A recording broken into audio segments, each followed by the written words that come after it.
Mi duda acerca de este tema es, ¿en qué casos ya no se puede llegar a la mediación y tiene que utilizarse la justicia restaurativa? Sobre tu pregunta, Rosita, te comento.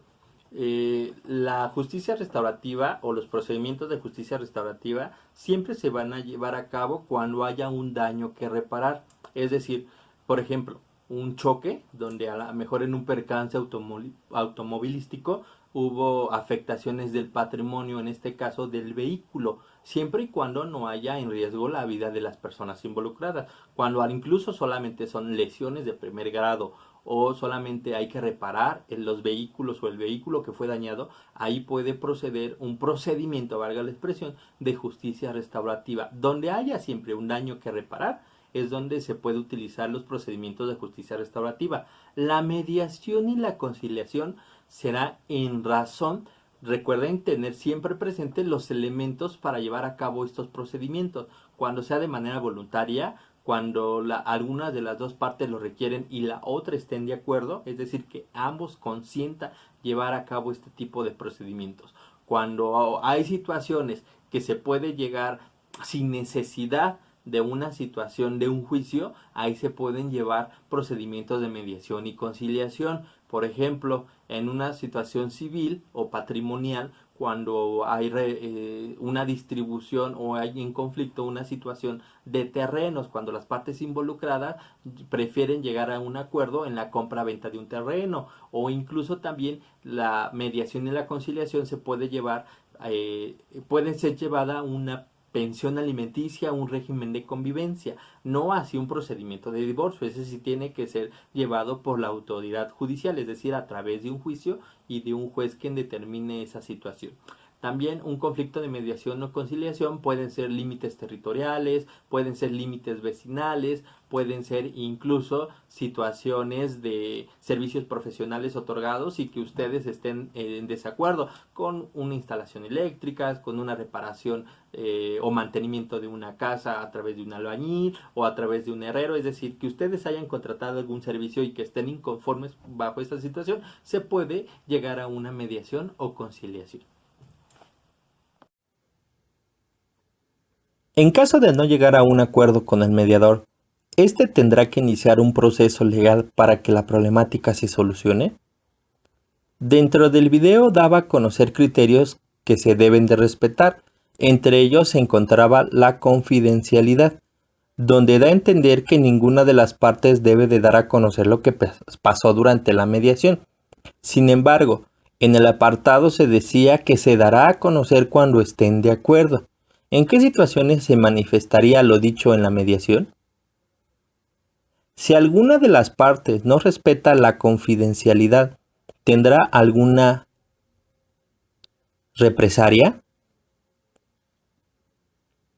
Y por último, a pesar de no ser algo legal, la mediación si se lleva a cabo en un ministerio público y se levanta un oficio donde se manifiesta la problemática, ¿este documento se considera una falta que en algún momento afectará a los involucrados?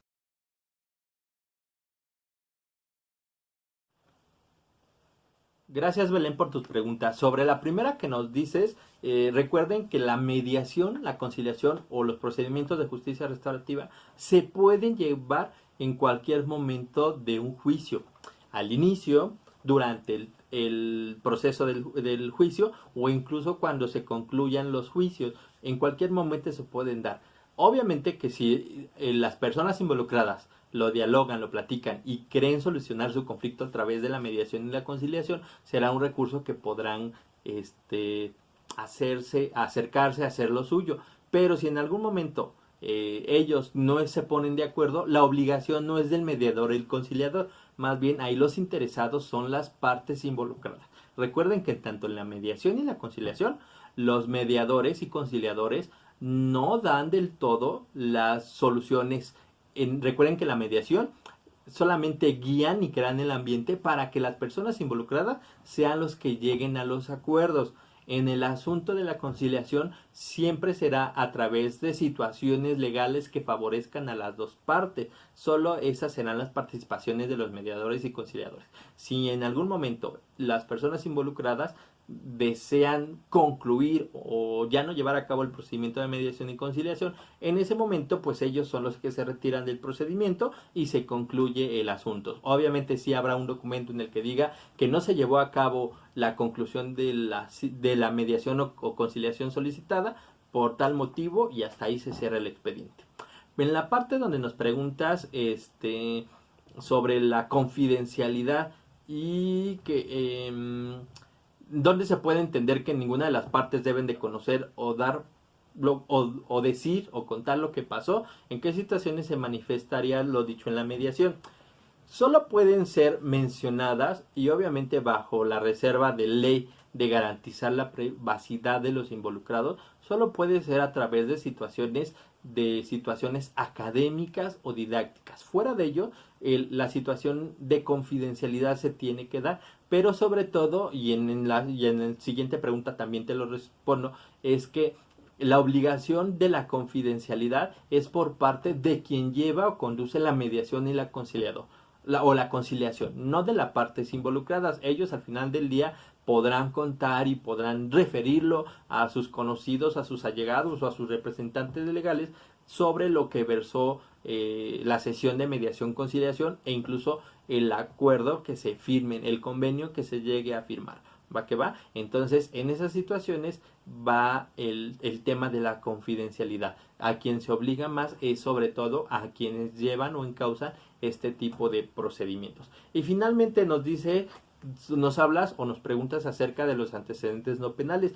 Sobre los antecedentes no penales, cuando hay un procedimiento de mediación y conciliación, obviamente que obrará registro en situaciones penales, civiles, mercantiles. Ya vimos los ejemplos para la situación de la reparación del daño, sobre todo en materia penal, que el Ministerio Público siempre te va a invitar a llegar a ese acuerdo. Obviamente, pues si llegan a ese acuerdo, pues ya no hay una carpeta de averiguación donde sí se asienta el delito a perseguir o la reparación del daño a darse, pero como tal ya no hay un delito que perseguir, porque al final del día se llegó a un acuerdo reparatorio para solucionar este conflicto.